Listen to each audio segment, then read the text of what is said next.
In Iraq, the president said it's all about keeping Americans safe. Watch. How long do you think the shutdown will last, Mr. President? Whatever it takes. I mean, we're going to have a wall. We're going to have safety. We need safety for our country, even from this standpoint. We have terrorists coming in through the southern border. We have the terrorists also coming in, fellas, through the southern border. Because you know why? It was always the easiest. Now, we've made it very tough. But I won't put them on the spot. But I guarantee you, they would say, you don't have a wall. You're not going to have, I mean, the folks are saying, can we have some drones? Can we have technology? Technology is bells and whistles. You have to have a wall. You have to have protection. Of course, Democrats have said there will be no wall.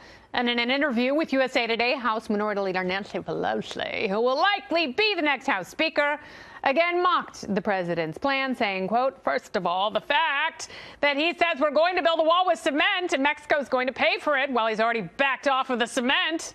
Now he's down to, I think, a beaded curtain or something. I'm not sure where he is. He's on his way back from Iraq. But now back to the shutdown showdown. Is it possible that this could be a good thing? Joining me now, Reason.com and Reason TV editor-at-large, the one and only Nick Gillespie. So are people realizing how little they need the federal government?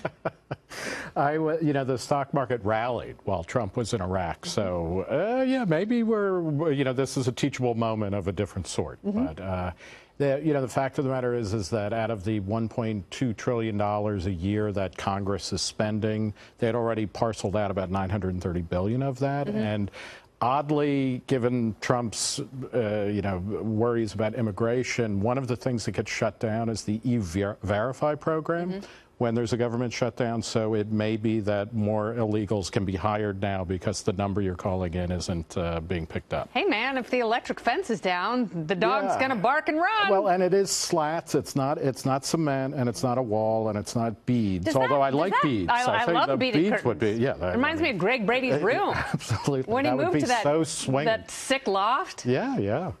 So let's talk a little bit about the semantics and how important is a wall?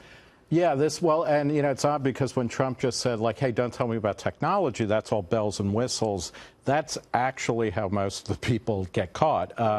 In 2016, according to DHS, more than 600,000 people came here illegally. By coming into the country legally and then overstaying their visas, only about 200,000 snuck in somewhere outside of a port of entry. So if you really want to go where like the big fish are, you would actually be working on how do you track people who enter the country legally and then stay here. Because that's the biggest issue that no one wants to tackle, but that also goes back to Congress's responsibility to craft understandable, non-chaotic immigration laws, which they refuse to do. It doesn't matter if both parties are, if it's a split government or one party is in power, they cannot figure out how to do it, I think because they don't want to do it. But it's interesting because as we have this hyper-focus on the southern border, and the president says our biggest worry is either filthy rapists who are coming with their drugs in suitcases over the border, or terrorists, no one's paying attention to what's coming up over the north. The northern wall is what we really need, because if you were a terrorist, wouldn't you want to just waltz through Victoria or Vancouver Island in order to get to these United States? The Peace Bridge in Niagara Falls or whatever, there's all sorts of nice places to come in from.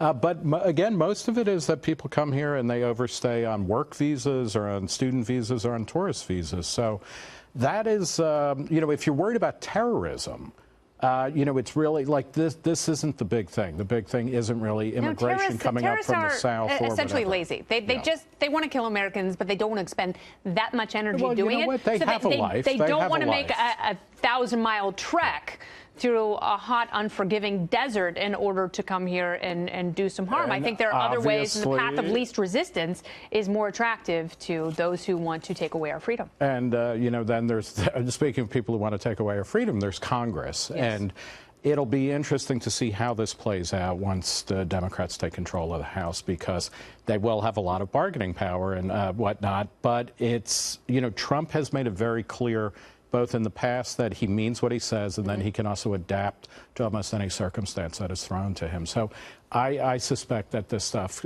gets wrapped up relatively quickly after the new year, because in the end, who's going to give, though?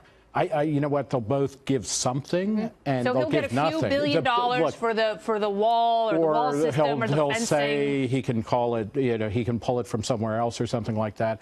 The Democrats will say that they haven't given anything, and it's the taxpayers. We're the ones who are sitting on top of those sharp, spiky slats in the middle. And not just for the wall funding. That's right. I mean, there's so many areas. Well, this is the tragedy of a government shutdown, is that it's only a shutdown in name only. Most of what the federal government spends money on, it continues to go out, all of the Social Security and Medicare checks, interest on the debt, various other things like that. All of these things pile up.